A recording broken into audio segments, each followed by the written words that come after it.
you've been beading for 15 years, it's easy to take some things for granted. And some of those things, those little things that when you are an absolute beginner that are so confusing, is how to add an end thread in various stitches.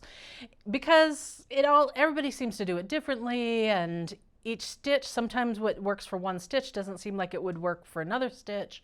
So today I want to tell you specifically how I add an end thread in herringbone stitch. And herringbone can be a little bit of a loosey-goosey stitch. It's just, if you're going to have soft tension, it's frequently in herringbone that tends to be a more supple stitch. So in something like peyote, where I just needle around with my thread and change directions a couple times and do that kind of thing, and that's enough, I don't feel like that's enough with herringbone. With herringbone, I do like to tie knots. In general, if I can get away without tying a knot, I will. But with herringbone, I'm a knot girl. So let me show you how I do that. I'm going to bring you down here to this piece of herringbone that I've been working on.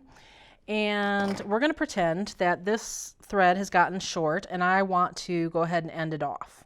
And here's the way that I do it. And it's super, super simple. It does not have to be intimidating at all. So you're always going to be coming out one side of the column of the set of 2 beads here when you're doing herringbone. So all I'm going to do is take my needle and I'm going to pop it straight down. Let's see, am I a little too far up? Let's go down here. I'm going to pop it straight down a couple of beads. It does not matter how many, 3, 4, whatever, down that column next door. I'm going to pull on it, but I'm not going to tighten a whole lot. And the reason I don't want to tighten down a whole lot is because I don't want to take the nice kind of V shape that these are sitting in. I don't want to accidentally make them straight all of a sudden, because it'll look different than all the other beads. So I just want to travel through them. I don't want to necessarily do any tightening. And anywhere that you come out, if you take your needle, you're going to pass through the intersection between the beads that are sitting there. And there's already going to be thread joining those beads together. So this is what I do when I'm doing a half hitch knot. So I loop underneath the thread that's already there. I create a small little loop here. And what I don't want to do is make a huge loop, because the bigger this loop is, when I go to tighten it down, the more likely the thread is to knot prematurely. And that means knot out here instead of right in between the beads where I want it to sit. So I make a nice small little loop here, and then I pass my needle through the loop. And it does not matter whether I go front to back or back to front. And then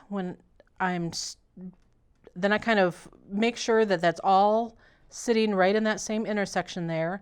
And then I go ahead and I start to tighten that knot down, and I do it nice and slow, so that if anything goes wrong, I can catch it before it gets to be a problem. And now that knot is right in between those beads. You can't even see it. So then I'm just going to pass through a couple more beads, whether it's 2 or 3, it doesn't really matter. I'm just traveling straight down this column as I do this.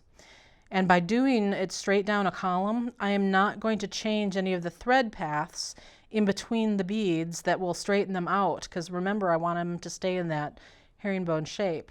So here I am, I've got my little loop again. I'm going to pass through the loop,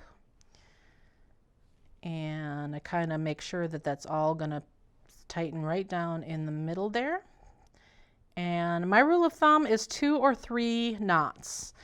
And in this case, I'm going to say that 2 is okay, because we're going to continue adding some length here, and 2 knots is plenty for this particular project. So at this point, I can just cut this off. Now, let's add some thread to this. So now we've finished off our old one, let's add a new one. What I should have mentioned when I started this is that I finished around an entire row here before I ended off that thread. And by doing that, I know that when I go to add new thread, all I need to do is start up the right-hand column of a set of 2.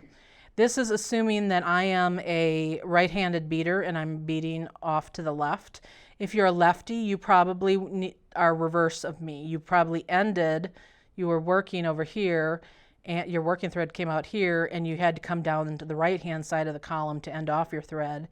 To start again and add a new set, a new pair, if you're a lefty, you probably want to come up the left side of that column. But in my case, I'm a righty, so I'm going to come up the right side of the column. I want my new working thread to come right out here, so I'm ready to add 2.